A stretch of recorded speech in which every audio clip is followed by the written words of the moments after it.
Hello students, कैसे हैं आप सब लोग। आई होप आप लोग अच्छे होंगे, अच्छे से पढ़ाई कर रहे होंगे। और आज मैं करवाने वाला हूँ रियल नंबर के टॉप 15 क्वेश्चन जो पेपर में आपको डायरेक्टली देखने को मिलने वाले हैं, डायरेक्टली। और इतने साल का एक्सपीरियंस है, मुझे पता है कौन से क्वेश्चन डायरेक्टली मैं इसमें एमसीक्यू भी है, सब्जेक्टिव भी, सब है। तो तुम्हें डायरेक्ट ऑब्जेक्टिव क्वेश्चन दिखेगा, डायरेक्ट सब्जेक्टिव क्वेश्चन दिखेगा। ये चैप्टर में तुम्हें और फिर ज़्यादा पढ़ने की जरूरत नहीं पड़ेगी। ये टॉप 15 क्वेश्चन बहुत काम के होने वाले हैं और सब बच्चे बोर्ड एग्जाम फोड़ेंगे, ये मुझे पता है। और बस वीडियो को स्टार्ट करते हैं, बढ़िया बढ़िया क्वेश्चन करवाता हूँ आपको, ठीक है। तो देखो पहला क्वेश्चन ऑब्जेक्टिव लिया है मैंने, क्या लिखा है, और देखो 2024 का ही है, ठीक है। तो लास्ट ईयर का ही क्वेश्चन है। एक हमें ए गिवन है, ए हमें गिवन है कितना, 2 स्क्वायर इंटू 3 की पावर एक्स। और हमें बी गिवन है 2 स्क्वायर इंटू 3 इंटू 5। और हमारे पास एक सी है जो है 2 स्क्वायर इंटू 3 इंटू 7, ये हमें गिवन है। और हमें तीनों नंबर का एलसीएम भी गिवन है। अच्छा, अब जो मुझे ए बी सी दे रखा है, पहले मैं खुद से एलसीएम निकालने की कोशिश करता हूं जो नंबर मुझे दे रखे हैं। तो अगर मैं इधर एलसीएम निकालता हूं तो वो कितना दे रखा है, कितना आएगा मतलब। तो एलसीएम आपने सीखा होगा, जितने भी डिफरेंट नंबर आपको दिख रहे हैं सब लगा दो। यानी 2 दिख रहा है 2 लिख दो, 3 दिख रहा है 2 है 3 है, और क्या है 5 है, और क्या है 7 है ना। अच्छा, एलसीएम में बड़ी पावर आती है, मैक्सिमम वाली पावर। तो 2 की पावर 2 है 2 है 2 है, सब में ही 2 है तो 2 ही रहेगा। 3 की पावर इधर x है, इधर 1 है, इधर 1 है। तो x के बारे में हमें पता नहीं, तो मैक्सिमम हम x को ही मानेंगे, ठीक है। 5 की पावर यहाँ 1 है और कहीं है नहीं, तो 5 की पावर 1 रहेगा। और 7 की पावर ये 1 है, तो 7 की पावर 1 रहेगा। तो हमारा एलसीएम तो ये आ गया। अच्छा, अब जो नंबर दे रखा है 3780, जो आपको नंबर दे रखा है 3780, जो कि आपको एलसीएम गिवन है, कितना गिवन है, एलसीएम 3780। यानी हमें एलसीएम ये जो निकाला है ये किसके इक्वल कर देना है, 3780 के इक्वल कर देना है। और जो दे कितना है ये 2 की पावर 2, 3 की पावर x इंटू 5 इंटू 7। और मेरी रिक्वेस्ट आपसे ये कि बोर्ड एग्जाम आपका होने वाला है, तो पहले जब मैं क्वेश्चन कोई कर रहा हूँ पहले खुद से ट्राई जरूर कर लेना। इससे तुम्हारा कॉन्फिडेंस लेवल बूस्ट हो जाएगा। और तुम लोग जब पूरा वीडियो देख लेना ना, मुझे कमेंट करना कि तुमने 15 क्वेश्चंस में कितने क्वेश्चन सही करे, 7 क्वेश्चन सही करें, 4 क्वेश्चन सही करें, 15 15 करें, कितने करें बताना मुझे, ठीक है। जिससे एक आइडिया लगेगा कि तुम्हारी प्रिपरेशन कैसी है। अच्छा, अब देखो ये रिजल्ट अगर इसके इक्वल है तो इसके प्राइम फैक्टराइजेशन कर लो। 3780 कर लो प्राइम फैक्टराइजेशन, 3780 के कर लीजिए प्राइम फैक्टराइजेशन, 3780 के। चलो करते हैं प्राइम फैक्टराइजेशन। पहले 2 से जा रहा है तो 2 से गया तो 1, 2 8 जा 16, ठीक है। देखो 2 1 जा 1, 2 1 कैरी गया, 2 8 जा 16, 1 कैरी आएगा। फिर आएगा 2 9 जा 9 18 और फिर 0। फिर 2 से जा रहा है तो ये 9 आया, फिर 2 4 जा 8 हो गया, 2 5 जा ये हो गया। फिर 3 से करो, 3 3 जा 9 और 3 1 जा 3, 3 5 जा 15, ये आ जाएगा। फिर 3 से जा रहा है तो ये 1 0 5 आएगा। फिर 3 से जा रहा है 3 3 जा 9, 3 5 जा 15। फिर 5 से जाएगा 7 आएगा, 7 से 1 आएगा। तो इसका मतलब 2 की पावर ये 2 है, ये जो है आपका 2 की पावर 2 है। 3 की पावर कितना है, 1 2 3, 3 की पावर है 3 और 5 की पावर 1 है, 7 की पावर भी 1 है। क्या है 5 इंटू 7 है ना, तो 5 इंटू 7 लिख दिया। किसके इक्वल है, 2 का स्क्वायर 3 की पावर x इंटू 5 इंटू 7 के। अब आप सिंपली कंपेयर कर लो, क्या कर लो, कंपेयर। तो यहाँ पे 2 की पावर 2 है, यहाँ पे 2 की पावर 2 है, यहाँ पे 3 की पावर 3 है, यहाँ पे 3 की पावर x है। तो x इक्वल टू क्या आ जाएगा, x इक्वल टू आ जाएगा 3 के इक्वल। किसके इक्वल आ गया, x आ गया तुम्हारा 3 के इक्वल। तो ऑप्शन कौन सा हो जाएगा, ऑप्शन हो जाएगा सी पार्ट। क्लियर है जी, समझ में आ गया, ऑप्शन हो गया C3। बहुत आसान था। नेक्स्ट देखो,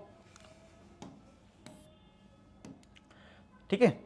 तो देखो नेक्स्ट सेकंड क्वेश्चन में क्या लिखा है, a pair of irrational numbers whose product is rational number. मतलब पेयर ऑफ, ये आपको इरेशनल नंबर टाइप से दे रखे हैं और बोला है इनका प्रोडक्ट एक रैशनल नंबर है, ठीक। वो कौन से हैं, ठीक है। देखो अगर मैं √16 और √4 की बात करूं तो पहले तो ये इरेशनल नंबर नहीं है, जैसे लिखा ना पेयर ऑफ इरेशनल नंबर। क्या ये इरेशनल नंबर है, नहीं, क्योंकि 16 का स्क्वायर रूट तो 4 होता है और 4 का स्क्वायर रूट 2 होता है। तो ये पहली बात तो ये इरेशनल नंबर नहीं है। हाँ, मल्टीप्लाई अगर करोगे 4 इंटू 2 8 आएगा, वो ठीक है, रैशनल नंबर तो है, लेकिन ये खुद में इरेशनल नंबर तो नहीं है। और आगे देखते हैं, √5 का मल्टीप्लाई अगर √2 में करें तो √10 आएगा। अब √10 का परफेक्ट स्क्वायर तो है नहीं 10, तो ये रूट में ही रहेगा, तो ये रैशनल नंबर आपको नहीं मिलने वाला। अब आ जाओ इस पे, √3 का मल्टीप्लाई होना है √27 में, सी वाले में। तो 27 हमें पता है कितना होता है, 3 × 3 × 3 होता है। रूट को अगर मैं कंबाइन कर दूं तो ये एक 3 और ये 3 3 इसमें आ जाएंगे, एक साथ ले लिए मैंने। अब देखो पेयरिंग बन गई, ये 3 और एक 3 है, तो इसका एक 3 आ गया और एक इसका 3 आ गया, तो आंसर क्या आ गया 9। तो ये कैसा नंबर है, रैशनल नंबर। अच्छा, तो यही आंसर है। क्यों है आंसर ये, क्योंकि √3 और √27 दोनों ही रैशनल नंबर है, लेकिन जब आप मल्टीप्लाई कर रहे हो तो क्या आ रहा है, रैशनल नंबर आ रहा है। अच्छा, डी क्यों नहीं है, क्योंकि 36 का अगर देखोगे तो 36 जो है वो 6 होता है, तो ये इसमें रैशनल नंबर और ये क्या है, इर्रेशनल नंबर, जबकि इसमें लिखा गया था पेयर ऑफ इर्रेशनल नंबर।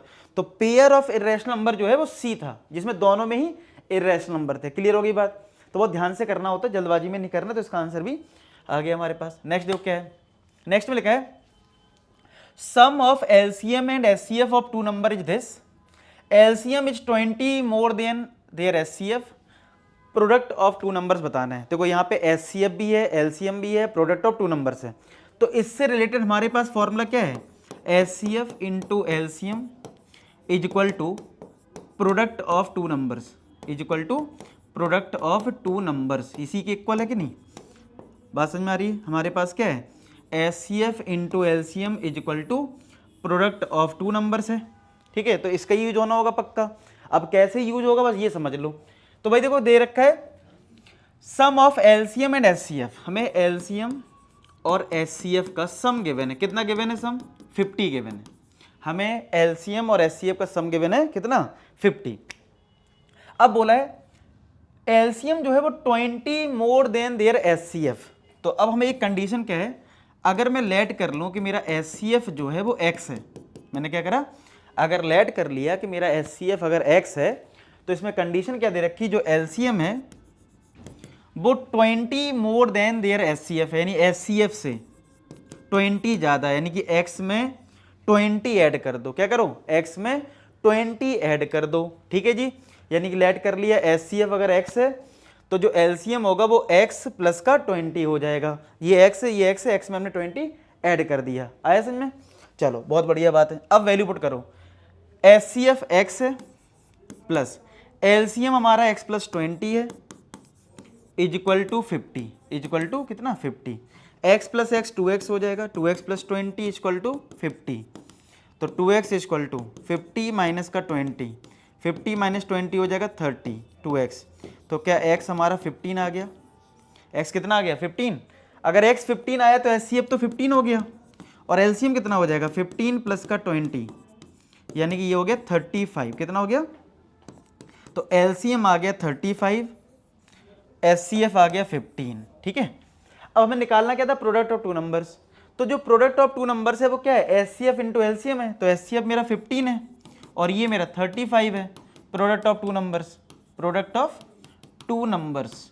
ठीक है, प्रोडक्ट ऑफ टू नंबर्स तो कितना हो जाएगा, चलो मल्टीप्लाई करते हैं। 35 का 55 में करोगे 75, 7 15 इंटू 3 45 और 7 525। कितना आंसर आ जाएगा, 525 आ जाएगा, यानी कि आंसर क्या आ जाएगा, ए पार्ट आपका आंसर होगा। क्लियर हो गया, समझ में आया बिल्कुल प्यार से, बहुत बढ़िया जी।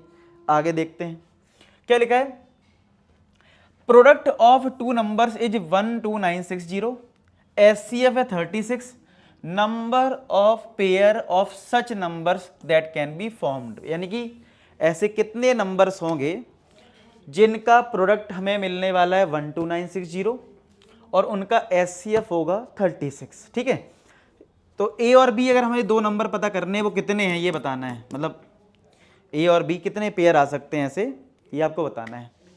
How many such pairs, number of pair of such numbers can be formed, ये नंबर पता करने। अगर मेरे दो नंबर हैं जिनका एचसीएफ आपको बोला गया क्वेश्चन में कितना है 36, एचसीएफ क्या होता है सोच के देखो, एचसीएफ होता क्या है, एचसीएफ यही तो होता है कि दोनों में कॉमन क्या है, बताओ एचसीएफ क्या होता है, यही समझ में आता है। एचसीएफ तो हम यही समझते हैं ना कि दो नंबर में कॉमन क्या है, यही है हमारा। अच्छा, अगर दो नंबर में कॉमन 36 है, इसका मतलब है ए में भी 36 होगा और बी में भी 36 होगा। हाँ, एक्स्ट्रा कुछ हो सकता है, मान लो यहाँ पे मल्टीप्लाई में x एक्स्ट्रा है, यहाँ पे मल्टीप्लाई में y एक्स्ट्रा है, मतलब अगर दो नंबर हैं, दो नंबर कुछ भी हो सकते हैं, लेकिन अगर HCF 36 है इसका मतलब है इन दोनों में कॉमन 36 तो जरूर होगा, इन दोनों में कॉमन जो है वो 36 तो जरूर होगा। तो ये 36x हो गए और b हमारा 36y हो गया। इधर तक चीजें क्लियर है? ठीक है, ओके जी। अब देखो हमसे बोला गया था प्रोडक्ट जो नंबर का है वो इतना है, यानी a और b का जो मल्टीप्लाई है वो तुम्हारा है 12960। a और b का मल्टीप्लाई क्या है? 12960 है। तो a का वैल्यू है 36 इंटू एक्स इंटू बी का है 36 इंटू वाई और ये है 12960। समझ में आया? ठीक है जी, इधर तक समझ में आ गया। तो a और b का मल्टीप्लाई है 12960, ठीक है, a और b का मल्टीप्लाई क्या है? 12960 और हमने a को लिया था 36x, b को लिया था 36y। अच्छा, अब जरा 36 का 36 में मल्टीप्लाई करो, वो 1296 आता, अब करके देख लो। तो 1296 ये हो गया और ये x और ये y है, यानी कि 1296 x इंटू वाई किसके इक्वल? 12960 के, 12960 के इक्वल हमने इसको कर दिया। तो एक्स वाई कितना आ जाएगा? x इंटू वाई, ये तुम्हारा 12960 अपॉन ये 1296 से डिवाइड कर दो, तो ये कैंसिल हो कितना आ गया? 10 आ गया। तो यानी एक्स वाई की जो वैल्यू है वो कितनी आ गई है? 10 आ गई। एक्स वाई की वैल्यू कितनी आ गई? 10 आ गई। अब बस हमारा जो ए और बी है वो डिपेंडेंट किस पे है? एक्स और वाई पे है। तो ये देख लो एक्स और वाई की वैल्यू कितनी हो सकती है, तो इसी हिसाब से हमारा ए और बी आएगा। अब आप बताओ इन दोनों नंबर का प्रोडक्ट 10 कब आएगा? जब मैं एक्स को 1 ले लूं और वाई को 10 ले लूं। 1 इंटू 10 10 आ जाएगा। और दूसरा क्या हो सकता है? 2 इंटू 5 हो सकता है, और तो कुछ होगा नहीं। बताओ, एक हो गया 1 इंटू 10, यह आएगा 2 इंटू 5। ठीक है, तो कितने पेयर मिले? मतलब एक हमारा केस बन गया कि एक्स 1 लिया और वाई 10 ले लिया। एक हमारा नंबर बन जाएगा एक्स 2 लिया और वाई हमने 5 ले लिया। आया समझ में? क्लियर है? तो इसका मतलब एक केस हमारा ये बन गया, एक पेयर हमारा ये बनेगा इसकी वजह से, एक पेयर हमारा इसकी वजह से बनेगा। अब हमसे ये तो पूछा नहीं है पेयर की वैल्यू क्या है। अच्छा, निकालना है तो एक अलग बात है, एक्स को 1 रख दो तो ए हो जाएगा 36। देखो जैसे मैं आपको चलो करके दिखाई देता हूँ। एक्स को अगर मैं 1 रख दूँ तो ए कितना आ जाएगा? 36 आ जाएगा। और बी कितना आ जाएगा इस केस में? अगर मैं बी क्या है? 36 वाई है, वाई को 10 रख दो तो 360 हो जाएगा। क्लियर है बात? अच्छा, इस केस की बात करता हूँ। ये मैंने x को 1 रखा है और y को 10 रखा है, ठीक है, ये तब आया है। अगर मैं x को 2 रख दूँ और y को 5 रख दूँ तो क्या आएगा? x इक्वल टू आ जाएगा 36 इंटू 2 कितना आ जाएगा? 72। और b कितना आ जाएगा? ये a है, सॉरी a। और b कितना आ जाएगा? 36 इंटू 5 कर दो, कितना आता है? 36 इंटू 5, ये तुम्हारा हो जाएगा कितना? 30 और 15 180, कितना आ गया? 180 आ गया ना। तो ये 180 हो गया। आई बात समझ में? क्लियर हुआ? तो इसका मतलब ये है, तो एक पेयर तुम्हारा ये मिल गया, एक पेयर ये मिल गया, तो आंसर क्या हो जाएगा? 2 हो जाएगा। अच्छा, कुछ लोगों को डाउट आता है कि सर आपने बोला कि 1 इंटू 10 ले लिया, मैं उल्टा कर दूं, x को 10 कर दूं और y को 1 कर दूं, तो ठीक है x तो बदलेगा, y बदलेगा, लेकिन पेयर नहीं बदलेगा। चलो करके दिखाता हूं। अगर किसी ने x को 10 ले लिया, मतलब उल्टा कर दिया, और y को 1 ले लिया, तो देना। चलो देखते हैं। अब जरा मैं इसमें x को 10 रखूं तो a कितना मिला? 360। और b कितना मिला? y को 1 करा तो कितना मिला? 36। तो a और b तो हमने माना ना। एक बताओ, मैं तुमसे कहूं चलो दो नंबर चूज करो 2 एंड 4, किसी ने बोला 4 एंड 2, बात तो एक ही ना, पेयर तो वही है 4 एंड 2 और 2 एंड 4। तो यहां पे देखो 36 और 360 हमारे नंबर क्या है? नंबर बोलो। नंबर है 36 और 360, और यहां पे नंबर क्या है? 360 36, एक ही तो बात है। तो इसमें जो कंफ्यूजन होती है वो मैंने क्लियर कर दिया कि भाई तुम उल्टा केस लोगे भी ना तो एक ही केस है एक्चुअल में, बस ए और बी की पोजीशनिंग बदल रही है, उससे कुछ फर्क नहीं पड़ रहा है। समझ रहे हो? मुझसे पूछेगा 2 नंबर, तो वो 2 नंबर में 36 लिखूं 360 लिखूं या उल्टा लिखूं, तो उससे क्या फर्क पड़ेगा? पेयर तो हमारा यही माना जाएगा ना, 36 और 360, या बोलो 360 और 36, एक ही बात है, इसलिए एक में ही काउंट होगा। इसलिए गलती से 4 मत कर देना, कुछ लोग 4 कर देते हैं, इसमें अच्छी बात है ऑप्शन नहीं है 4। फिलहाल यहाँ पे आंसर क्या होगा? 2 होगा। उम्मीद करता हूँ समझ में आ गया हो। वीडियो लाइक जरूर कर देना अगर आपको ये क्लियरिटी आई हो इस क्वेश्चन से। अब देखो नेक्स्ट क्या है। नेक्स्ट हमारे पास find the largest number which divides this and this leaving remainder 7 and 10 respectively. क्या मतलब है, क्या इसका मतलब है? बोला एक लार्जेस्ट नंबर बताओ जो इसको और इसको डिवाइड करता हो और रिमाइंडर क्या हो 7 और 10 हो, जो रिमाइंडर क्या हो, रिमाइंडर 7 और 10 हो। अच्छा, तो पहली चीज तो ये कंफ्यूजन किसी किसी को हो रही होगी, सर इसमें एचसीएफ लें एलसीएम। तो जो मुझसे पुराने बच्चे हैं, बहुत टाइम से पढ़ रहे हैं, उनको मैंने बहुत बार ट्रिक बताई है, तुम्हें बता देता हूँ और तुम पहली बार देख रहे हो। कभी इससे डिसाइड मत करना कि लार्जेस्ट लिखा है या स्मॉलेस्ट लिखा है, कुछ लोग इससे डिसाइड करते हैं, इससे नहीं करना। तुम क्वेश्चन की लैंग्वेज पढ़ना, ठीक है, और लैंग्वेज पढ़ने के बाद एक होता है न्यूमरेटर और एक होता है डिनोमिनेटर, ठीक है, एक होता है न्यूमरेटर, एक होता है डिनोमिनेटर। तो लैंग्वेज पढ़ने के बाद अगर तुम्हें ऐसा लगे कि न्यूमरेटर फाइंड आउट करना है तो समझ जाना कि तुम्हें एलसीएम लेना है, ठीक है। क्या बताया मैंने? अगर लैंग्वेज पढ़ने के बाद तुम्हें ऐसा फील हो जाए कि तुम्हें न्यूमरेटर निकालना है तो समझ जाना एलसीएम लेना है, और लैंग्वेज पढ़ने के बाद तुम्हें फील हो जाए कि तुम्हें डिनोमिनेटर निकालना है तो समझ जाना एचसीएफ लेना। सिंपल फंडा, सिंपल फंडा मैंने तुम्हें बता दिया। क्या? अगर तुम्हें लैंग्वेज पढ़ने के बाद ऐसा फील हो जाए कि तुम्हें न्यूमरेटर निकालना है, समझ जाना एलसीएम। अगर तुम्हें ऐसा फील हो कि डिनोमिनेटर निकालना तो समझ जाना एचसीएफ। चलो जरा पढ़ो इसकी लैंग्वेज, सोचो जरा, लगाओ दिमाग तुम पहले, ठीक है। तो यहां पे लिखा था the largest number which divides this and this, मतलब दो नंबर हैं और उनको कोई डिवाइड करता बड़े से बड़ा नंबर, ये तो बोल रहा है। Find the largest number which divides, जो डिवाइड करता हो, जो इन दोनों को डिवाइड करता हो, वो बताना है तुम्हें। तो इसका मतलब डिनोमिनेटर निकालना, और मैंने क्या लिखवाया? डिनोमिनेटर निकालना मतलब एचसीएफ। चलो ये क्लियर हो गया कि इस क्वेश्चन में तुम्हें एचसीएफ निकालना है। अब एचसीएफ तो निकालना है, लेकिन अगर रिमाइंडर दे रखा है तो पहले रिमाइंडर्स को माइनस करना होता है। इस चीज को ध्यान रखें क्या, कि अगर पहला नंबर 72 है तो पहले आपको माइनस कर देना 77 को, तो ये हो गया 65। और 127 है, 127 में 10 माइनस कर देना तो ये आ जाएगा 117। अब तुम्हें जो एचसीएफ लेना होगा वो तुम्हें इन दोनों का लेना होगा, यानी एचसीएफ किसका लेना होगा? 65 एंड 117 का। क्या करना होगा? तुम्हें एचसीएफ लेना है इन दोनों नंबर्स का, 65 117 का। अब सिंपल सा है, अगर मैं 65 की बात करूं, ठीक है, अगर मैं 65 की बात करूं तो क्या होता है? 5 इंटू 13 होता है। क्या होता है? 65 की बात करूं तो ये होता है 5 इंटू 13।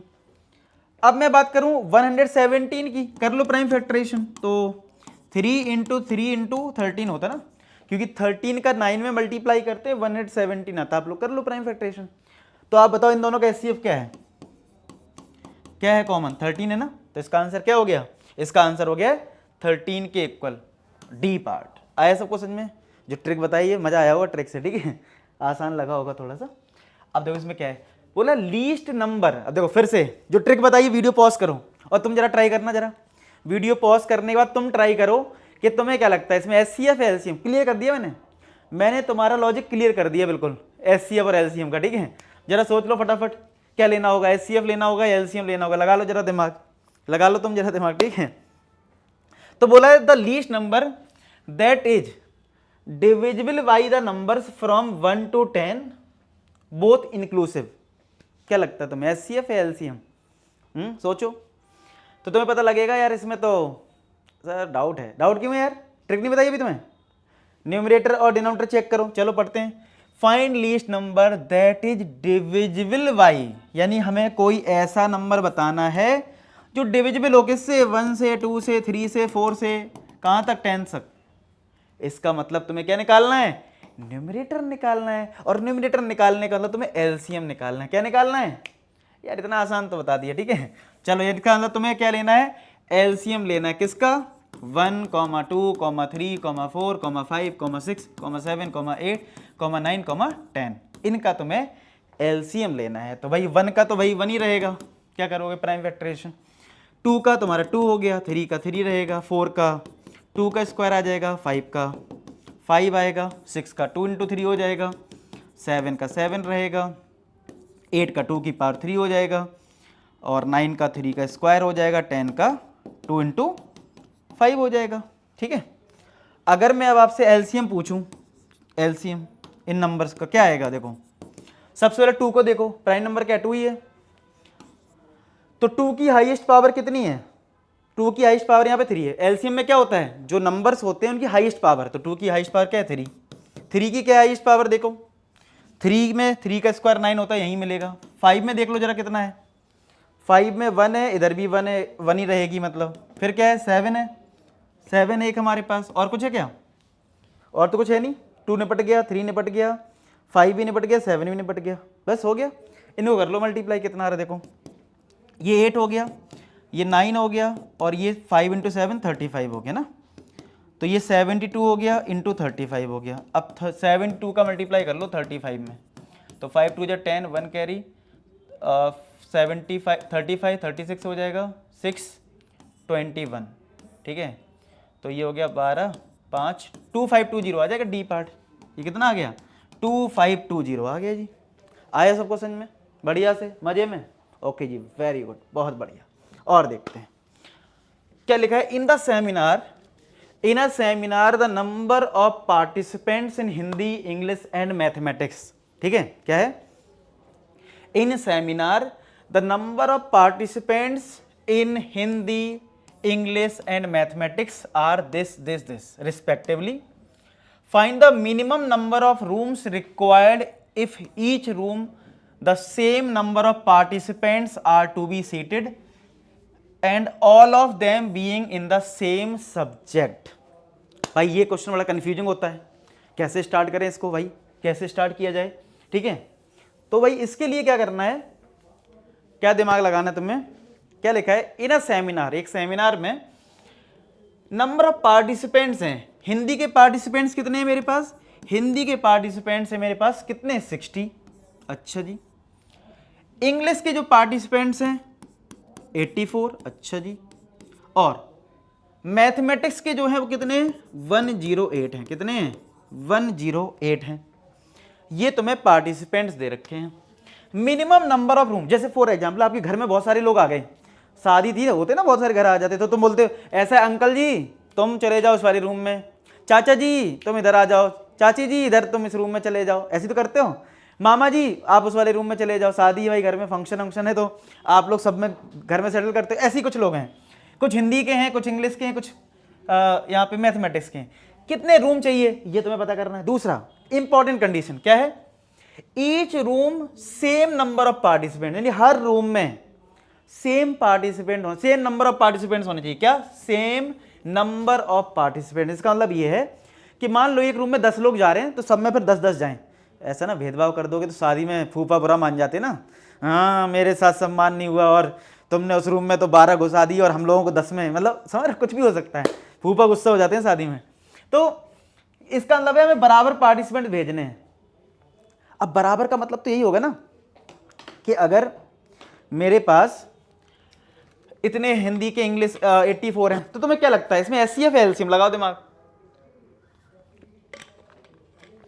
देखो इतना तो तुम्हें समझ में आता है ना कि एलसीएम से एक बड़ा नंबर मिलता है, एचसीएफ से छोटा नंबर मिलता है। तुम्हारे दिमाग में क्या आएगा कि लोग तुम्हारे पास आ गए, तुम क्या बोलोगे, अच्छा 84 हो चले जाओ उस रूम में, ऐसे नहीं, कुछ कम करोगे ना, अच्छा 84 है चलो 10 लोगों को इधर भेज देता हूं, कम कर रहे हो, यानी छोटा नंबर आने वाला था, यानी क्या लेना पड़ेगा, एचसीएफ लेना पड़ेगा। रियल लाइफ से कनेक्ट करो यार कि तुम्हारे पास ये पार्टिसिपेंट्स खड़े हुए हैं, तुम्हें इनको रूम में भेजना है, तो अगर रूम में भेजोगे तो कमी तो भेजोगे, ऐसे थोड़ी ना 84 के 84 भेज दोगे कहीं। और एलसीएम में तो बड़ा नंबर आता है। अभी बताओ, मान लो अगर इनका एलसीएम लिया, मैंने एलसीएम लिया नहीं है, मान लो एलसीएम इसका 200 आ गया या 210 आ गया, तो क्या 210 लोगों को भेज दोगे, कहां से भेज दोगे भाई, हिंदी के तो पार्टिसिपेंट्स ही नहीं है, 210 कैसे भेजोगे एक रूम में, आई बात समझ में। तो इसका मतलब है कुछ छोटा नंबर होगा, और छोटा नंबर है इसका मतलब तुम्हें यहां पे एचसीएफ लेना होगा। जब एचसीएफ आ जाएगा तो तुम्हें यह पता लग जाएगा, अच्छा एचसीएफ से आएगा क्या, एचसीएफ से तुम्हें यह पता चल जाएगा कि हर रूम में मुझे कितने पार्टिसिपेंट्स को भेजना है, हर रूम में कितने पार्टिसिपेंट्स को भेजना है, जो इक्वल करना ना, इक्वल, उसका मतलब है। चलो अब मुझे एचसीएफ लेना तो प्राइम फैक्टराइजेशन करना पड़ेगा। तो 60 के अगर प्राइम फैक्टर करूं तो क्या होता है, 15 × 4 होता है, तो 2 का स्क्वायर इंटू 3 × 5 हो जाएगा। बाकी आप लोग करके देख लो, 84 कितना होता है, 84 के करोगे 12 इंटू 7 होता है ना, कर देता हूँ चलो। पहले 2 से गया 42, फिर 2 से गया 21, फिर 3 से गया 7, फिर 7 से आ गया, समझ में आया, हो गया ना, सही है ना, 12 और 7 हो रहा है ना, तो ये 2 का स्क्वायर इंटू 3 इंटू 7 हो गया। 108 होता है 12 इंटू 9, यानी 3 का स्क्वायर इंटू 12 इंटू 9 ना, 3 एक और आ जाएगा फिर तो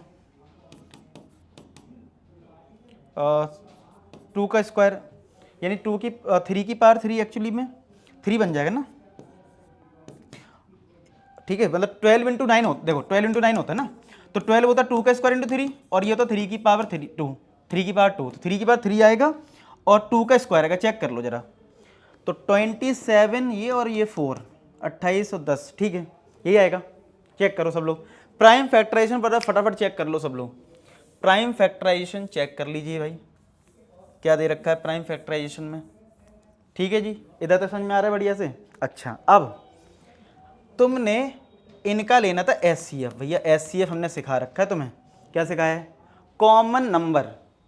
इनमें कॉमन क्या है, इनमें जो नंबर्स तुम्हें दे रखे हैं कॉमन क्या है भाई, एक तो मुझे 2 दिख रहा है कॉमन, ओके जी, मुझे इन सब में क्या दिख रहा है, 2 दिख रहा है कॉमन, ओके, मल्टीप्लाई, और क्या दिख रहा है कॉमन, देखो 2 इसमें भी था, सब में था, 3 में जो दिख रहा है कॉमन, एचसीएफ कॉमन होता है, 3 में लिया कॉमन, 3 की पावर 1 है, 3 की पावर 1 है, 3 है, तो छोटी पावर कॉमन लेनी है। अच्छा, 2 में जो पावर है सब में 2 है, 2 2 2, तो भाई 2 की पावर 2 मिल जाएगा कॉमन, तो हमें मिला एलसीएम कितना, एचसीएफ सॉरी 12 मिल गया, कितना मिल गया एचसीएफ 12। 12 का मतलब है जितने रूम तुम्हारे पास हैं उसमें हर रूम में तुम 12 पार्टिसिपेंट्स को भेज सकते हो, ठीक है। अच्छा, पूछा क्या था, पूछा तो हमसे मिनिमम नंबर ऑफ रूम्स है, कि भैया कितने रूम अवेलेबल हैं, मतलब चाहिए हैं, तो देखो चलो, अब मेरे पास हिंदी के जो पार्टिसिपेंट्स हैं वो 60 हैं, तो मुझे हिंदी के लिए कितने रूम चाहिए होंगे, लगाओ दिमाग, मेरे पास 60 पार्टिसिपेंट्स हैं, एचसीएफ मेरा 12 आया है, तो मैं 12 जब भेजूंगा, एक रूम में 12 भेज दिए, दूसरे रूम में 12, तो 12 इंटू 5, तो डिवाइड करके पता लग गया 5 रूम चाहिए, यानी हिंदी के लिए रूम कितना चाहिए, 5 चाहिए, समझ में आ गई बात। ऐसी मुझे अगर इंग्लिश के लिए पता करना है, तो इंग्लिश में कितने 84 है पार्टिसिपेंट्स, 84 को 12 से डिवाइड कर दो, कितना आ जाएगा 7 आ जाएगा। फिर भैया मुझे पास मैथमेटिक्स के चाहिए, तो आरएम निकाल लो मैथमेटिक्स का, 108 अपॉन 12 कर लो तो 9 आ गया, आया सबको समझ में। चलो अब टोटल रूम्स निकाल लो, टोटल रूम्स कितने हो गए, टोटल रूम्स हमारे हो जाएंगे क्या, 5 प्लस का 7 प्लस का 9 तो 12 प्लस 9 कितना हो जाएगा 21, तो इसका आंसर क्या आ गया 21 आ गया जी, आया समझ में। तो 12 प्लस 9 हो गया 21। अब नेक्स्ट, ओह भाई नेक्स्ट में तो बहुत इंपॉर्टेंट चीज़ आ गई, अगर तुम्हें मुझसे पढ़ना बहुत अच्छा लगे सेशन में 10th में, अब तुम 11th में आओगे भाई, 11th में तुम जब देखोगे तो बड़ी बड़ी कोचिंग, बड़े बड़े जानते हो यार कॉस्ट वॉस्ट कितनी है भाई, तुम्हारे लिए तो यार बहुत सारी चीज़ इफेक्टिव होती हैं। 11th बैच में जब 11th में आओगे, पता है 499 में कंप्लीट मैथ्स पढ़ सकते हो, और मैं ये बोल रहा हूँ तुम्हें कोई बुक नहीं खरीदनी पड़ेगी पूरी 11th क्लास में। सोचो अगर तुम कोई रेफरेंस बुक ही खरीदोगे ना, अच्छी, मैं नाम नहीं बोलूँगा, लेकिन अच्छी बुक जो लेते हो, 10th में भी ली होगी कोई बुक, अच्छी बुक 11th क्लास की, वो कम से कम तुमसे 600-700 रुपये की आएगी, मैं बता रहा हूँ, बुक सिर्फ बुक आएगी, इसमें तुम्हें लेक्चर्स सारा कुछ रिकॉर्डेड फॉर्म में होगा, लेकिन हाँ मैं तुम्हें गूगल मीट करूँगा, ठीक है, वीकली तो नहीं बोलूँगा, जब जब मुझे लगेगा मैं गूगल मीट करूँगा, और जब तुम बैच ले लोगे तो एक पर्टिकुलर डेट पे गूगल मीट होगी, शुरुआत में पूरा गाइड करा जाएगा कैसे तुम्हें मैं पढ़ाऊँगा, क्या चीज़ें हैं, कैसे लेक्चर डिलीवर होंगे, डिलीवर कैसे होंगे, हम दिन में लेक्चर को रिकॉर्ड जो करेंगे वो हम आपको डाल देंगे। इससे रीज़न ये है, लाइव क्लास में एक प्रॉब्लम क्या हो जाती है ना, तुम्हारी कोई कोचिंग है या स्कूल है, स्कूल तो चलो ठीक है, शाम को कोचिंग भी रहती है, लाइव तो आ नहीं पाओगे, तो मैं उस दिन रिकॉर्डेड डाल दूंगा, उससे फ़ायदा क्या होगा, तुम अपने 10 बजे देखना, 10 बजे देख लेंगे ना, जो लोग 9 बजे फ्री होंगे 9 बजे देख लेंगे, अपने हिसाब से सहूलियत से देख लोगे, टाइम सेव होगा तुम्हारा। तो भाई गूगल मीट करता रहूँगा, मोटिवेट करके रखूँगा तुम्हें 499 में। अच्छा, ये मैथ्स जो टेस्ट जो ये बैच है 499 का, ये स्कूल लेवल का, यानी तुम कोई कॉम्पिटिटिव की तैयारी नहीं कर रहे हो, तुम मतलब जेई की, नीट की कोई तैयारी नहीं कर रहे हो, ठीक है, उसके लिए अभी जेई नीट का भी बताता हूँ। तो ये 499 में तैयार कर लोगे, तुम्हें लगता नहीं सर आप पे ट्रस्ट है मुझे, मैं पीसीएम, मतलब मुझे पता है आपने अच्छी टीचर लगाए होंगे मेरे लिए फिजिक्स केमिस्ट्री के, तो एक तुम पीसीएम बैच ले सकते हो, ये वाला पीसीएम बैच जो कि 999 में, यानी 1000 रुपए में पीसीएम, यानी 300 रुपए के आसपास जो कॉस्ट पड़ रही है, पूरी 1 साल की है, पूरी 1 ईयर की 300 रुपए में। अब तुम्हें क्या ही मिलेगा, और तुम जो कंटेंट देखोगे मजा आ जाएगा तुम्हें पूरी साल, ठीक है। और ऐसी पीसीबी, और ये हमारे कोचिंग का अब ये भी है कि इसमें बायो की भी बहुत अच्छी अच्छी फैकल्टी है, तो फिजिक्स केमिस्ट्री बायो का भी पीसीबी का भी तुम बैच ले सकते हो, बहुत बढ़िया सा। तो भाई ये देख लो, ठीक है। अच्छा, अब आते हैं कॉम्पिटिटिव में। मान लो तुम्हारा टारगेट नीट जेई का है, तो भैया जेई का टारगेट अगर है, तो जेई का अगर टारगेट है भैया, तो अगर अकेला मैथ्स लेना है तो 999 में है, और तुम्हें अगेन जेई का पढ़ना है, और पता जेई की बुक बहुत महंगी आती है, जब तुम आओगे तुम्हें पता लग जाएगा। एक एक बुक की कॉस्ट कम से कम 700-800 रुपये रहती है, एक एक बुक की, और मैंने उस बुक की कॉस्ट से भी कम का कोर्स निकाल दिया है तुम्हारे लिए। 999 का, पूरे लेक्चर्स रहेंगे, सब कुछ रहेगा, ठीक है। कोई बुक नहीं लिखा है ना, no need of other books. Same NEET के लिए भी है, पीसीबी सॉरी ये पीसीएम वाले बच्चों के लिए, मान लो तुम्हें अगर मैथ्स नहीं सिर्फ सारे सब्जेक्ट चाहिए तो 1999 में तुम्हें मिल जाएगा।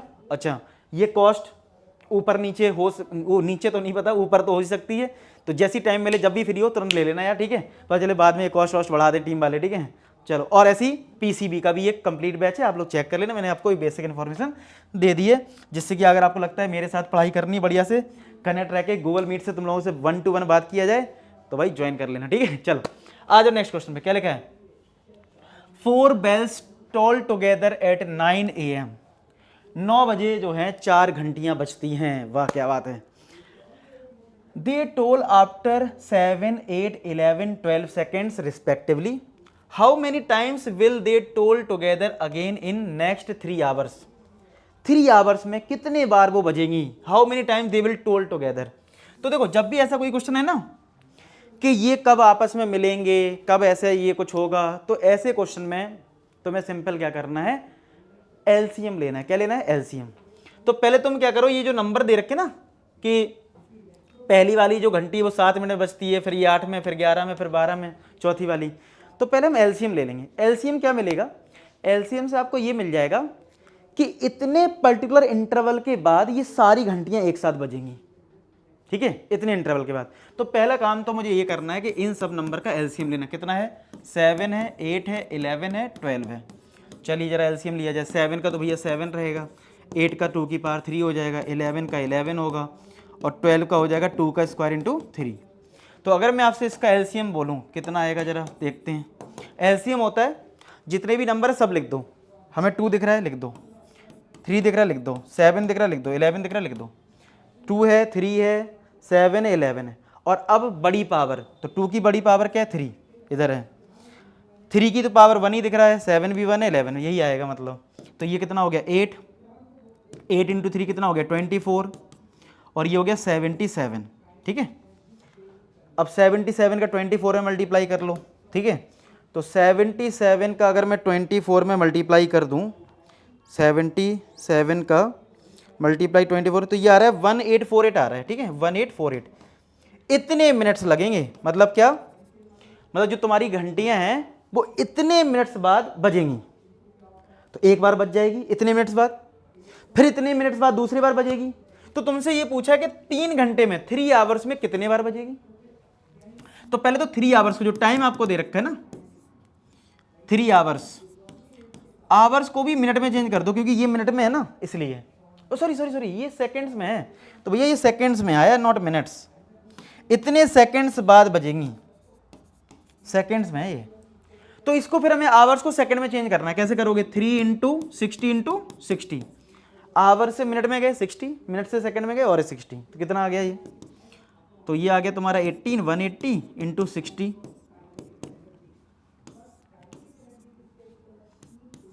ये आ जाएगा ना। तो ये आ गया 2 जीरो ना, 2 जीरो आ गई इसमें, ठीक है।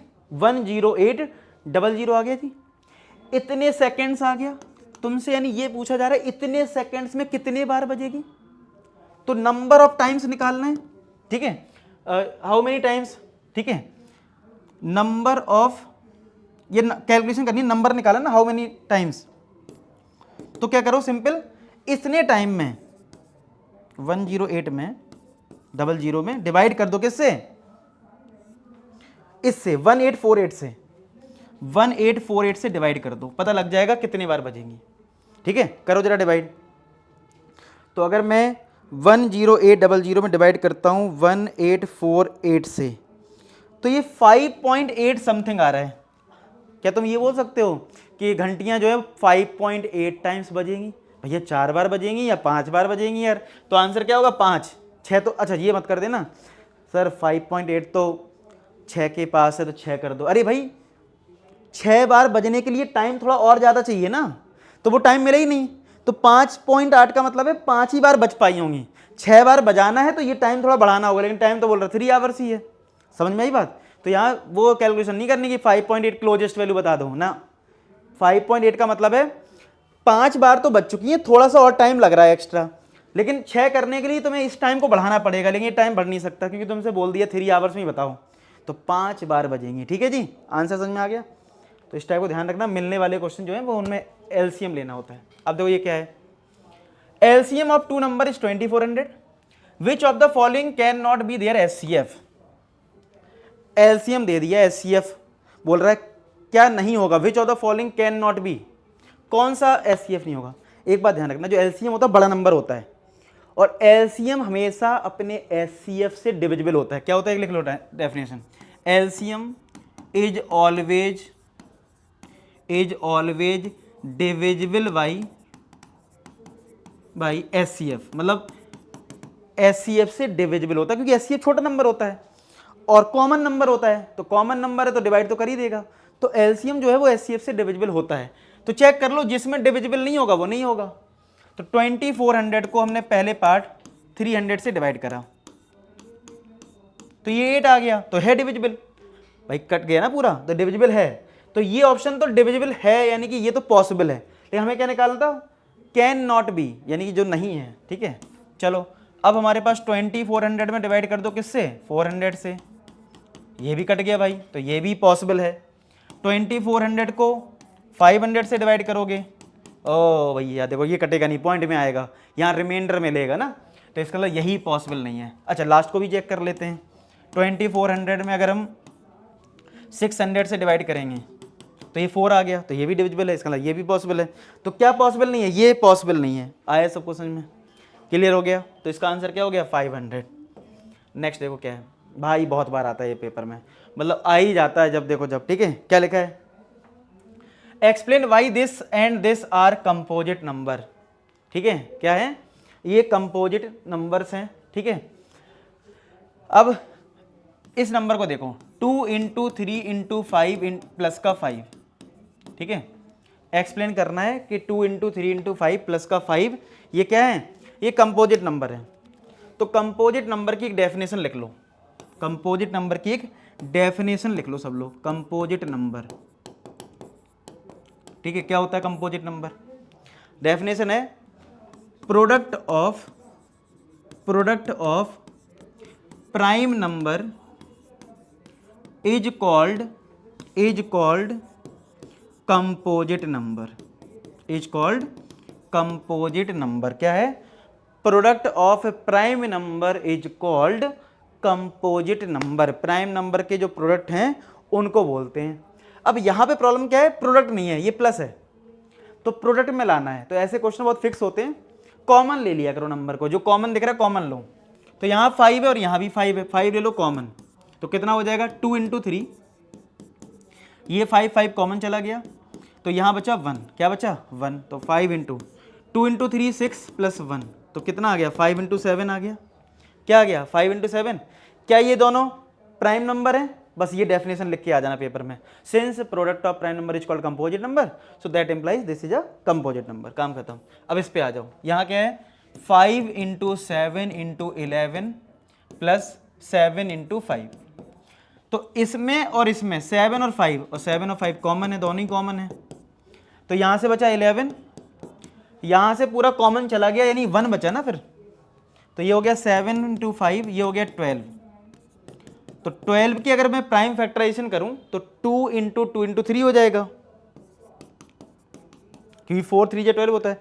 क्या ये सारे प्राइम नंबर है, लिख देना डेफिनेशन, क्या, product of prime number is called composite number, that's all. ठीक है, ओके जी। अब देखो क्या लिखा है, वही ट्रिक आ गई काम की। ट्रिक बताई थी ना तुम्हें, क्या बताई थी ट्रिक मैंने ट्रिक बताई थी कि भाई तुम क्या करना, अगर बोला जाए find the least number which when divided by this language पढ़ लेना। क्या कि तुम्हें क्वेश्चन में एचसीएफ लेना है एलसीएम, उसके लिए लैंग्वेज पढ़ना, और लैंग्वेज का ये डिसाइड करना कि तुम्हें न्यूमरेटर निकालना है या डिनोमिनेटर निकालना है। तो देखो, find the least number which when divided by, मतलब कोई नंबर बताना है विच व्हेन डिवाइडेड बाई किससे, 12 से, 16 से और 24 से डिवाइड होता हो। सुनो फिर से क्या बोला मैंने, फाइंड द लीस्ट नंबर बताना है विच व्हेन डिवाइडेड बाई, किससे डिवाइड होता हो, 12, 16, 24 से, इससे डिवाइड होता हो। ठीक है जी, हमें लीस्ट नंबर पता करना है, यानी क्या निकालना है, न्यूमरेटर निकालना है। न्यूमरेटर का मतलब तुम्हें एलसीएम फाइंड आउट करना है। क्या फाइंड करना है, एलसीएम फाइंड आउट करना है जी। समझ में आ गई बात, ओके। अच्छा जी, ठीक है, समझ में इतना आता है। अब इतना समझ में अगर आ गया है तुम्हें, तो अब आ जाओ जरा कि सॉल्व कैसे करना है। तो भाई देखो, आपके पास है 12, 16, 24, तो ये समझ में तो आ गया, एलसीएम लेना है। सर रिमाइंडर का क्या करना है, 7 रिमाइंडर है। तो ऐसे क्वेश्चन में जो रिक्वायर्ड नंबर होता है, जो रिक्वायर्ड हमें जो चाहिए रिक्वायर्ड नंबर, वो होता है कि आप नंबर का पहले एलसीएम निकालो, यानी 12, 16, 24 का, और उसमें रिमाइंडर को ऐड कर दो, यानी प्लस का 7 कर दो। ठीक है जी, बात समझ में आ गई, ओके। तो क्या करना है, पहले आपको एलसीएम लेना होता है, बाद में रिमाइंडर ऐड करना है। और जो एचसीएफ वाला क्वेश्चन करवाया था उसमें क्या होता है, पहले रिमाइंडर को माइनस करना होता है, फिर एचसीएफ लेना। तो ये स्टेप 2 याद रखो, ये 2 स्टेप तुम याद रख लो, तुम्हारा काम हो जाएगा। ठीक है, इतना सबको समझ में आ गया ना, बढ़िया से, ओके। अब जरा एलसीएम ले लो, 12 का प्राइम फैक्टराइजेशन करूं तो 2 का स्क्वायर और 2 का स्क्वायर इंटू 3 हो जाएगा 16, 2 की पावर 4 हो जाएगा 24, कितना होता है 8, 2 की पावर 3 इंटू 3, 8 3 जा 24। तो कितना आएगा एलसीएम, देखो 2 दिख रहा है आपको, एक 3 दिख रहा है, 2 ही नंबर दिख रहे हैं तुम्हें। बड़ी पावर लेना है तो 2 की बड़ी पावर क्या है 4, और 3 में तो सब में 1 है, इसमें भी 1 है, इसमें भी 1 है, तो यही रहेगा, प्लस का तो 7 है। तो ये कितना आ गया 16 इंटू 3 48 प्लस का 7, तो आंसर आ जाएगा 55। तो इसका आंसर हो गया, लीस्ट नंबर क्या हो गया 55। समझ में आया क्या, समझ में आया। यानी ऐसे क्वेश्चन में एलसीएम लेना होता है और रिमाइंडर को ऐड करना होता है। अब देखो क्या है, 2 numbers are in the ratio this LCM given है, what is their HCF of these number. तो भाई एक फॉर्मूला तो है ही हमारे पास के HCF into LCM equal to product of 2 number. क्या है formula, HCF into LCM is equal to product of 2 numbers. इससे देख लेंगे कहाँ से आएगा, पता लग जाएगा भाई। ठीक है, 2 नंबर हो सकता है इसका यूज हो रहा हो या ना भी हो रहा हो, देखते हैं। तो अभी हमें दे रखा है 2 नंबर का जो रेशियो वो 2:3, यानी एक नंबर हो जाएगा 2x और b हमारे पास हो जाएगा 3x। मतलब क्या, हमारे पास 2 नंबर हैं, तो एक नंबर हो जाएगा 2x, एक नंबर हो जाएगा 3x। ठीक है, एक नंबर हो गया 2x, एक नंबर हो गया 3x। अब अगर, अच्छा x क्यों लगा ये तो पता होगा ना, बचपन से सीखा ना, जब भी रेशियो दिया होता तो x लगा देते हैं भाई। जब भी रेशियो दिया होता है तो हम लोग क्या करते हैं, x लगा देते हैं, सिंपल सा। ठीक है, x लगा दिया जी। अच्छा, अब जब आपने x लगाया तो अभी मैं एलसीएम मैंने तुम्हें दे रखा है, लेकिन मैं कहूँ एलसीएम नहीं दे रखा है, तो क्या करोगे, मैं कहूँ इन दोनों को जरा एलसीएम बताओ, तो तुमने क्या सीखा है एलसीएम में, तुमने एलसीएम में यही तो सीखा है कि सर जितने भी नंबर दिख रहे हैं सब लिख दो, 2 दिख रहा है लिख दो मल्टीप्लाई में, फिर 3 दिख रहा है लिख दो, फिर मल्टीप्लाई में एक x दिख रहा है, और इनकी बड़ी वाली पावर ले लो। तो 2 की पावर 1 है, ठीक है, 3 की पावर 1 है, ठीक है, x की पावर देखो दोनों में 1 ही तो है, तो 1 यही तो आएगा। तो यानी एलसीएम कितना हो गया, 6x हो गया, 6x। अगर एलसीएम 6x है और एलसीएम दे कितना रखा है 180, यानी कि एलसीएम अगर 6x है और हमें एलसीएम दे रखा 180, तो यहाँ से x आ जाएगा, तो 180/6 कर दो, 6 इंटू 3, क्या हमारी x की वैल्यू 30 आ गई, क्या हमारा जो x है वो 30 आ गया।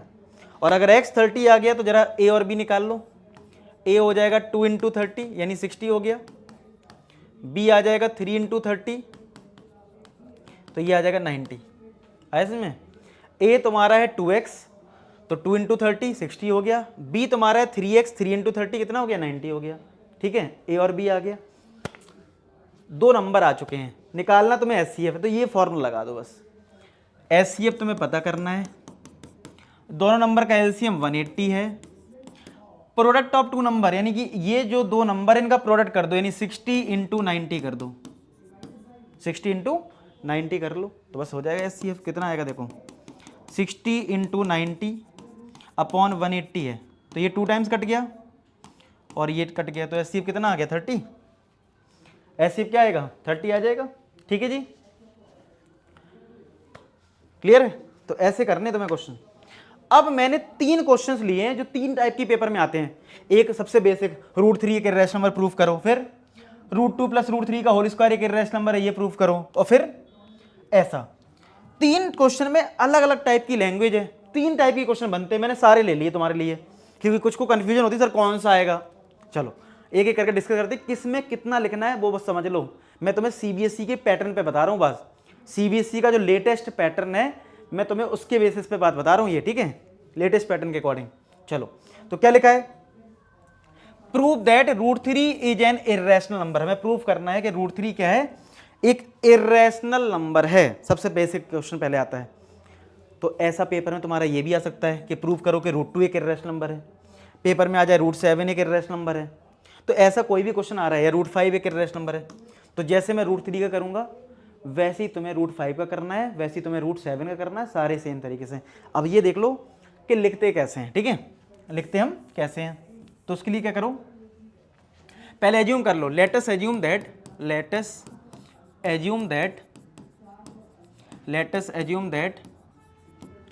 पहले हम लोग क्या करते हैं, इसको रैशनल नंबर एज्यूम करते हैं, मतलब रैशनल नंबर मान लेते हैं, फिर बाद में कुछ प्रोसेस करते हैं और बाद में बोल देते हैं यार हमसे गलती हो गई।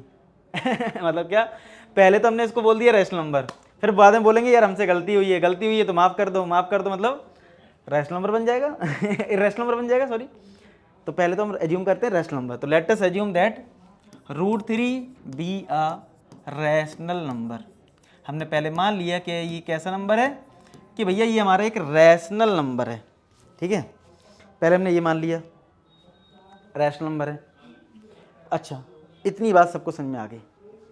अब यहाँ पे अगर एज्यूम करा कि √3 एक रैशनल नंबर है, तो √3 = P/Q, ठीक है, P/Q, ठीक है, √3 = क्या हो गया, P/Q। समझोगे मैं क्या था, let us assume that √3 be are rational number, और √3 हो गया P/Q। क्यों हो गया, क्योंकि हमने इसको रैशनल नंबर माना है। अब हमें कुछ दिमाग लगाना है कि जिससे रैशनल नंबर प्रूफ हो जाए। क्या तरीका है, अच्छा कितना लिखना है, क्योंकि पेपर में ये 5 नंबर तक में भी जाता है क्वेश्चन। क्या जाता है, पेपर में ये 5 नंबर में भी चला जाता है। तो हम लोग क्या लिखेंगे, एक लैंग्वेज लिखते हैं इस वाले में, क्या लिखते हैं, P and Q are co-prime number and their SCF is equal to 1। मतलब क्या, हम इसमें क्या करते हैं, √3 को हमने P/Q लिखा, रैशनल नंबर माना। अब P और Q क्या है, को प्राइम नंबर होते हैं, को प्राइम मतलब जिनका SCF 1 होता है। सीधी बात है, मैं तुमसे कहूँ रैशनल नंबर 2/3 है, तो देखो इनका SCF कितना है, 1 है, तो ये पता होता है, लेकिन लैंग्वेज तो लिखनी पड़ती है। तो हमें ऐसे ही लिखना पड़ता है कि P and Q are जो को प्राइम नंबर, एंड इनका जो SCF है वो किसके इक्वल है, 1 के इक्वल है। अच्छा जी, अब क्या करना है, सेम स्टेप है, पेपर में अगर √5 आ जाए या √5 लिख देना, कुछ भी चेंज तुमको नहीं करना है, ठीक है। अब चलो Q को भेज दो इस साइड, तो ये √3Q हो जाएगा = P हो जाएगा, मतलब √3 के साथ ये Q आ गया, और राइट हैंड साइड में किसके इक्वल है, P के इक्वल है, तो √3Q = P आ गया। अब करना होता है स्क्वायर बोथ साइड, क्या करना है, स्क्वायर बोथ साइड, ठीक है। अब यहाँ पे ऑन स्क्वायरिंग बोथ साइड, ठीक है, ये कर दो।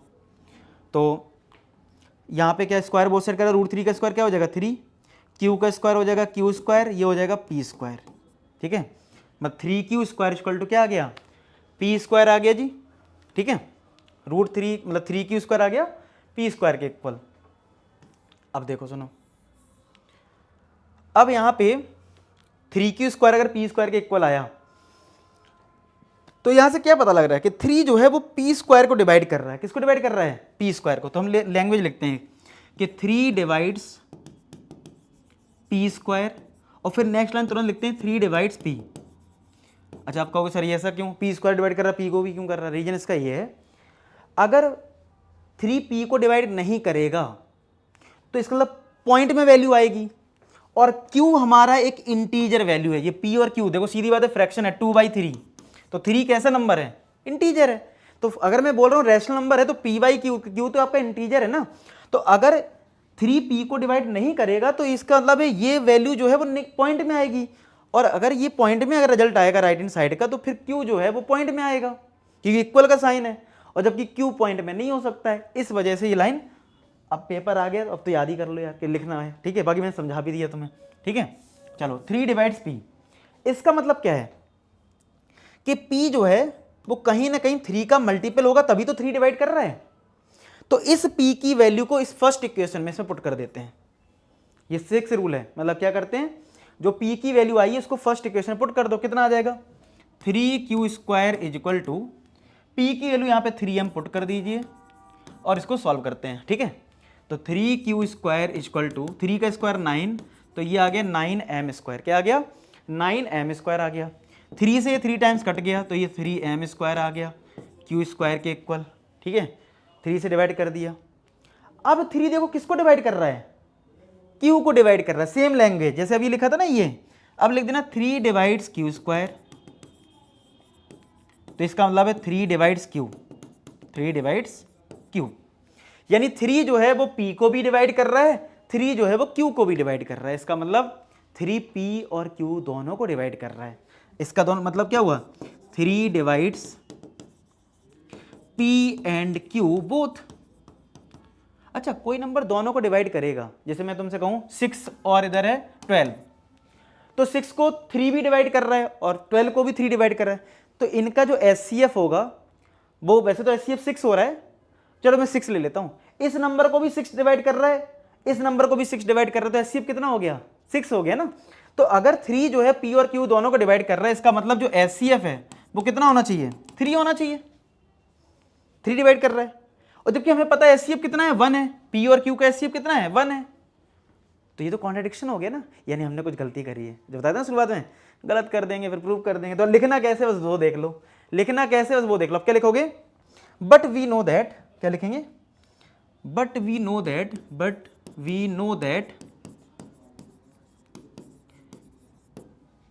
कि but we know that there HCF equal to 1, मतलब हमारा एचसीएफ 3 आ गया और हमें पता है कि एचसीएफ इनका कितना है? 1 है। So there is a contradiction. Contradiction का मतलब होता है मतभेद, मतलब आपस में बन नहीं रही है, ठीक है। समझ रहे हो? So there is a contradiction, so there is a contradiction and our assumption was wrong, and our assumption was wrong। हमारी जो assumption है वो कैसी हो गई है? हमारी जो assumption है वो wrong हो गई है, ठीक है। so there is a contradiction and our assumption was wrong। अगर हमारी assumption wrong है, हमारी जो assumption है वो wrong है, ठीक है। तो अगर assumption wrong है तो इसका मतलब है, ठीक है, इसका मतलब ये हो गया है कि √3 कैसा नंबर हो जाएगा?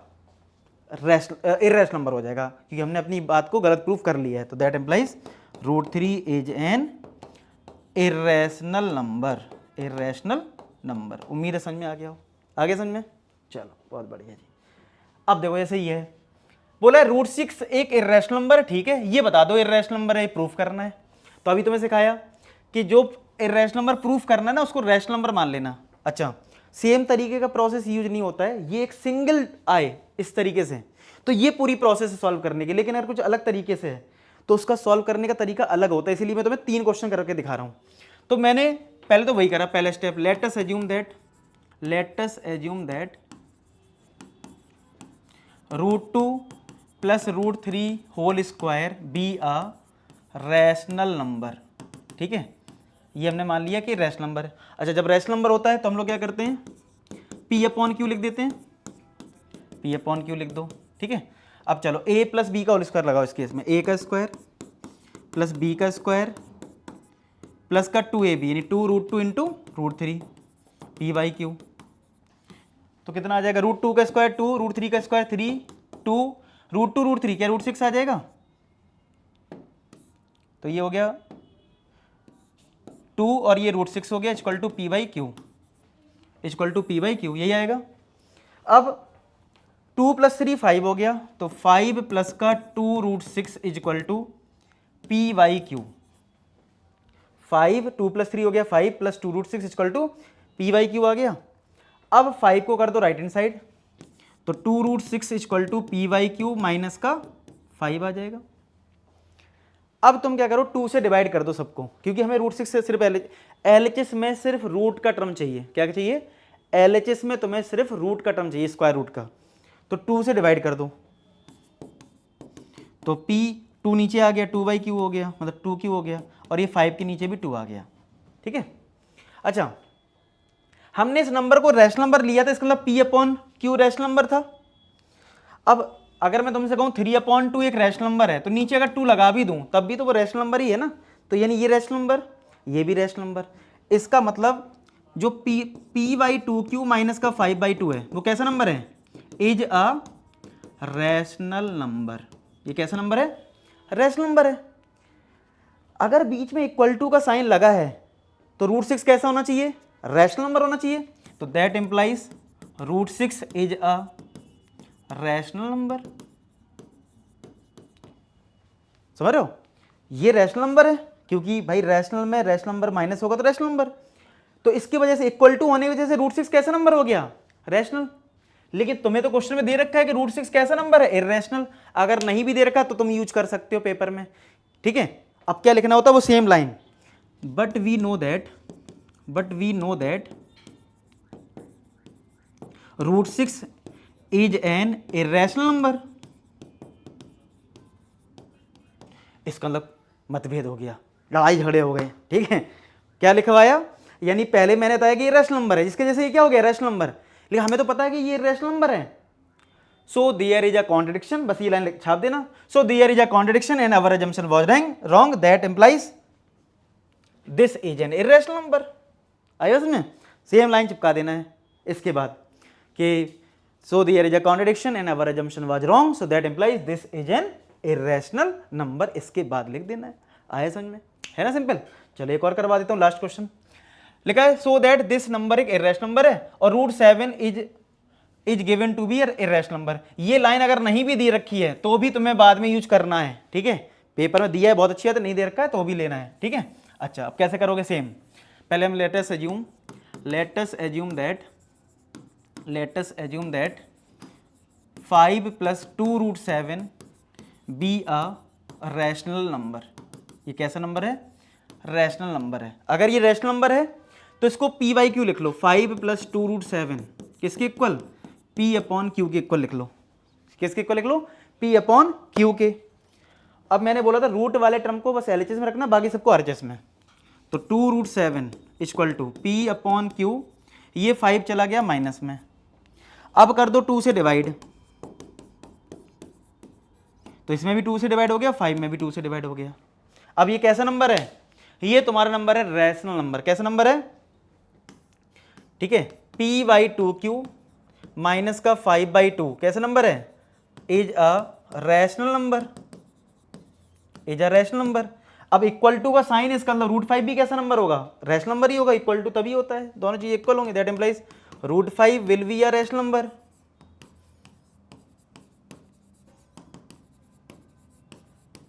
ये रैशनल नंबर होगा। लेकिन हमें तो पता है सेम तरीके से, but we know that root 5 is an irrational number. Root 5 कैसा नंबर है? इररेशनल नंबर है। ये देखो ना, रूट 5, सॉरी यहाँ पे रूट 7 था, सॉरी यहाँ पे 7 कर दो, बस 7 नॉट 5, 7 कर दो सब जगह, कोई दिक्कत नहीं है। तो root 7 will be rational number, but we know that root 7 is an irrational number. हमें पता है ना, नहीं भी दिया होता तो भी लिख लेते हैं। फिर क्या लाइन चिपकानी है? फिर ये लाइन चिपकानी है, ये वाली। So there is a contradiction and our assumption was wrong, that implies क्या? लास्ट लाइन लिख दो बस, that implies this number is an irrational number. हो गया। आया सबको समझ में? तो मैंने सारे टाइप के अच्छे क्वेश्चंस कवर कर दिए। उम्मीद करता हूं कि आपका पेपर बहुत अच्छा होगा। अगर आपने सीरीज फॉलो कर ली टॉप 15 क्वेश्चंस की, मैं बेस्ट टू बेस्ट क्वेश्चन तुम्हें करवा दूंगा। पेपर में आपको सेम टू सेम मिलेंगे, ठीक है।